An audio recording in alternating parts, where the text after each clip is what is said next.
et messieurs, bonsoir et bienvenue à ce 19h. Dans la région du Sahel, les grossistes de céréales sont de plus en plus en difficulté pour s'approvisionner et faire face aux demandes. Et pour cause, l'inaccessibilité de certaines localités du fait de l'insécurité. Et dans ce journal, nous verrons comment les grossistes arrivent tant bien que mal à ravitailler la région du Sahel.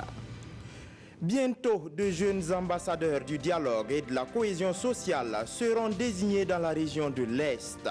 Ils auront pour mission de promouvoir le dialogue communautaire et religieux en s'appuyant sur la jeunesse.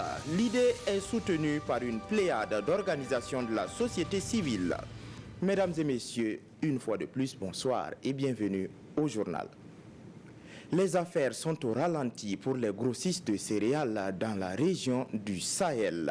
Certaines zones de la région sont aujourd'hui inaccessibles à cause de l'insécurité, ce qui oblige les grossistes à rallier Ouagadougou ou Bobo-Dioulasso pour s'approvisionner en céréales. On en sait plus avec Martin Zerbo et Lazare Sanou. La préoccupation sécuritaire est un handicap pour bon nombre de secteurs de développement. Les acteurs de la filière céréale dans le Sahel ne font pas exception à la règle. On n'arrive pas à aller toutes dans les localités, surtout avec l'insécurité là. Deux fois après la saison des pluies, au moment des récoltes, des fois on quittait ici pour s'approvisionner dans les villages voisins. Mais actuellement, comme il y a l'insécurité, on ne peut plus circuler avec l'argent pour aller les villages voisins pour s'approvisionner. Donc vraiment, ça a causé des difficultés au niveau de la commercialisation des céréales. Ce magasin d'environ 400 tonnes ne contient qu'un tiers de sa capacité de stockage, une quantité que le grossiste peine à écouler. Ce n'est pas du tout facile. On est carré même, il n'y a pas marché. C'est un peu difficile pour l'histoire de terrorisme. Non, je n'ai pas été à Marcoy dans ces derniers temps.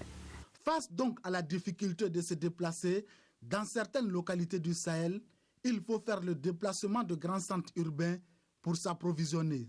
Des fois, il faut collecter l'argent et puis aller à Ouaga, commander et puis venir stocker. Depuis que j'ai commencé mon commerce, je me ravitaille depuis Ouaga et Bobo. Au dire des commerçants, la difficulté d'approvisionnement de céréales a un impact certain sur le prix de revente. Le retour à la normale est le vœu que ceux-ci formulent pour que les affaires reprennent.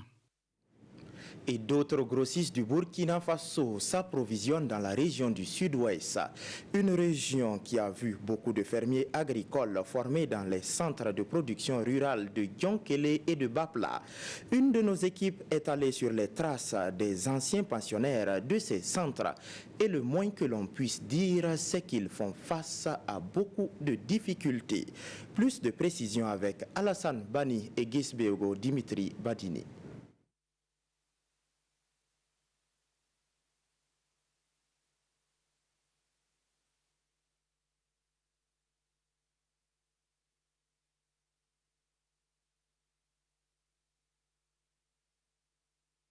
Le centre de production rurale de Bapla, comme celui de Dionkele à Ondorola, ont formé bon nombre de familles agricoles au compte de la région du sud-ouest. Des anciens pensionnaires comme Der Dabiré, une fois rentré chez lui, a décidé d'entreprendre à Konsabla. Son village est situé à 17 km de Diebougou. Bénéficiant d'une superficie de 8 hectares qu'il exploite en saison pluvieuse, il amasse de bonnes récoltes avec des tonnes de vivres, entre autres le maïs et le soja. Aussi, en saison sèche, il s'investit dans le jardinage et arrive à gagner son compte. On a été en 2005 à Dionkele comme 11e promotion de cette école. J'ai commencé d'abord avec 1,025. J'ai commencé à faire le chou, le l'oignon, les aubergines, la tomate, voilà, un peu. J'arrosais à la main.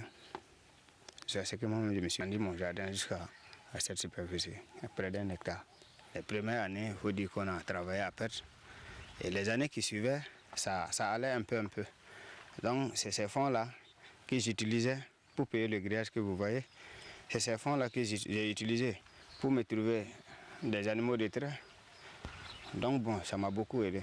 Contrairement à Der Dabiré, Batéo Somé a été formé sur place au centre de production rurale de Bapla en 2006.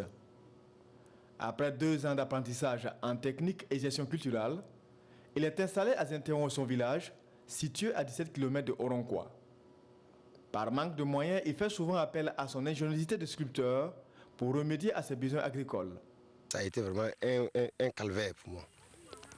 Puisque quand je suis revenu, mon papa est décédé, je n'ai personne pour m'aider et il n'y a pas les moyens.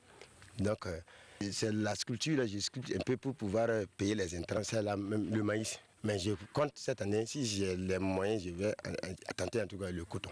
Premièrement, j'ai commencé avec 2 hectares, mais maintenant je suis à peu près à 6 hectares. Grâce aux enseignements reçus au centre de production rurale, Ded Abiré et Batéo Somé se débrouillent dans la vie. Cependant, ils rencontrent quelques obstacles sur le terrain. On a un problème d'eau. C'est pas comme on n'a pas d'eau. On n'a pas les moyens pour atteindre l'eau. La clôture, il manque. N'en parlons pas des intrants. Il y a les semences aussi qui sont là. Après 2 ans, là, si vous revenez à la maison, vous revenez en tant qu'élève, hein, vous n'avez rien.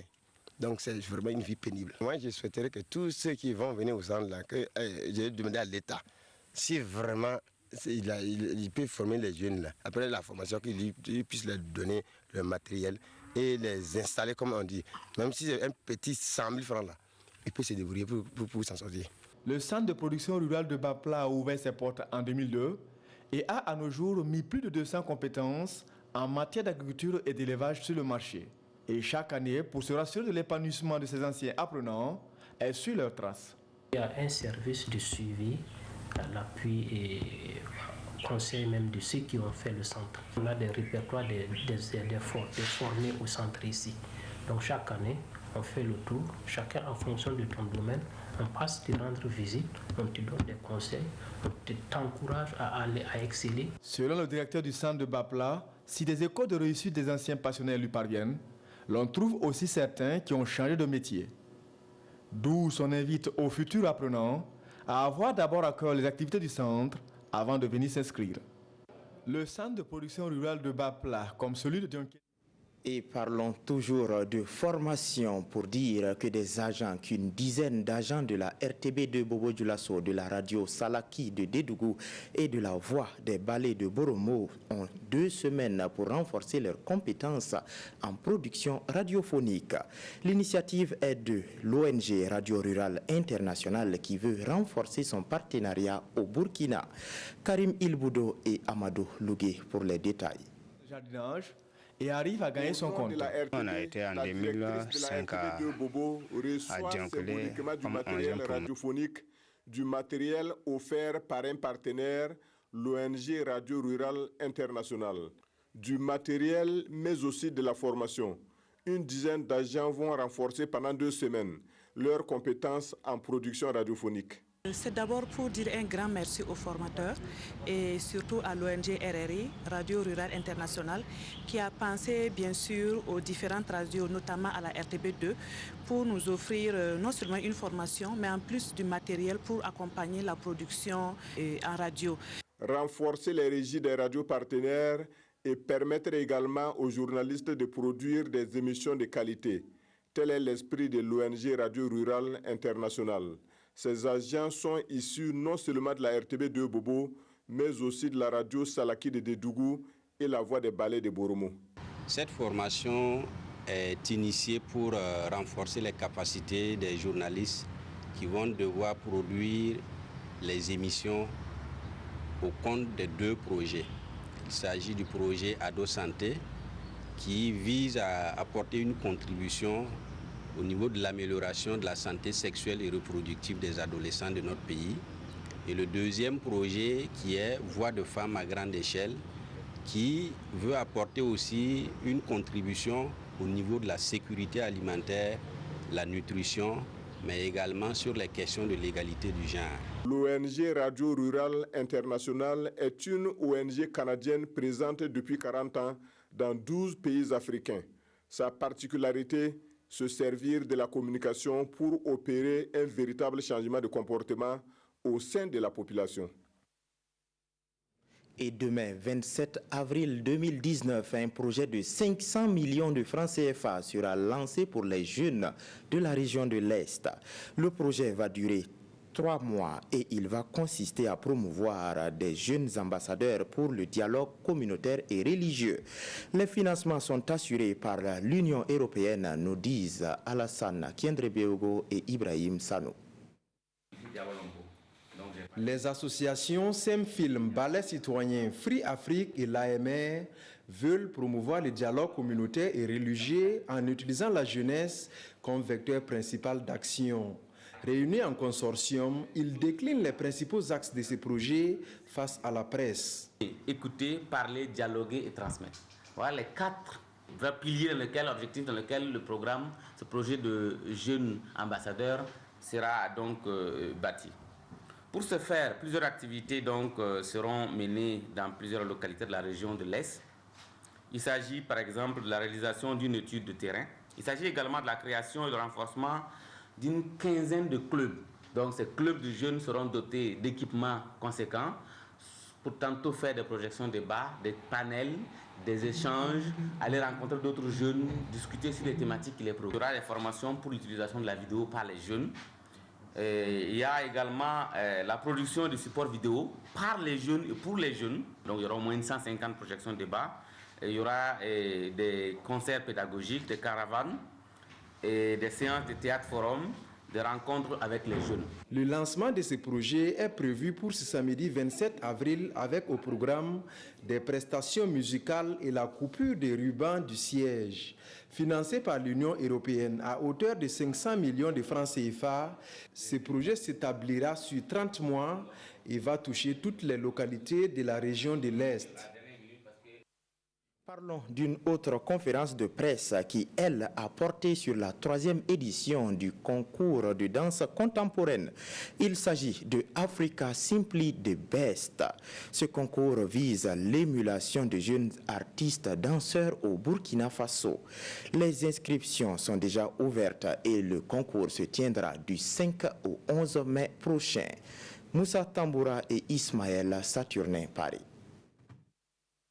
Devant les journalistes, le promoteur du concours de danse chorégraphique contemporaine, dénommé Simply the Best, explique le bien fondé de son projet.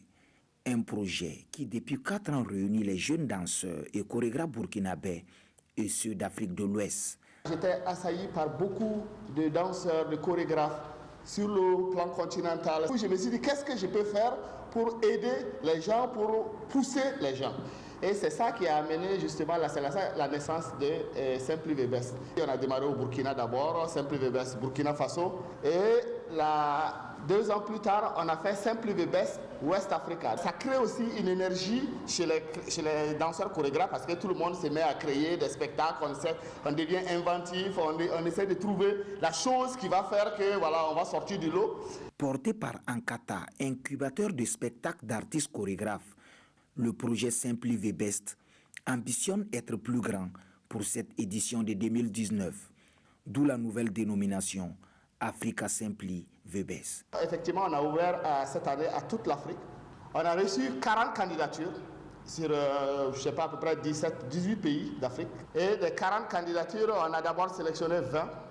Donc actuellement, il y a 14 candidats qui viennent de l'Afrique du Sud, du Mozambique, du Nigeria, du Cameroun, de la Côte d'Ivoire, du Bénin, du Togo, du Maroc, du Burkina Faso, et qui vont venir là pendant 5 jours justement et présenter leur spectacle.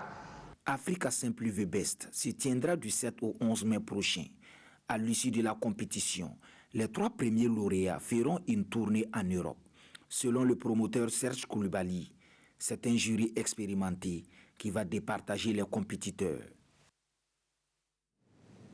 Et c'est tout pour le 19h de cette semaine que j'ai eu du plaisir à vous présenter. Toute l'équipe se joint à moi pour vous souhaiter agréable fin de semaine. Bonsoir.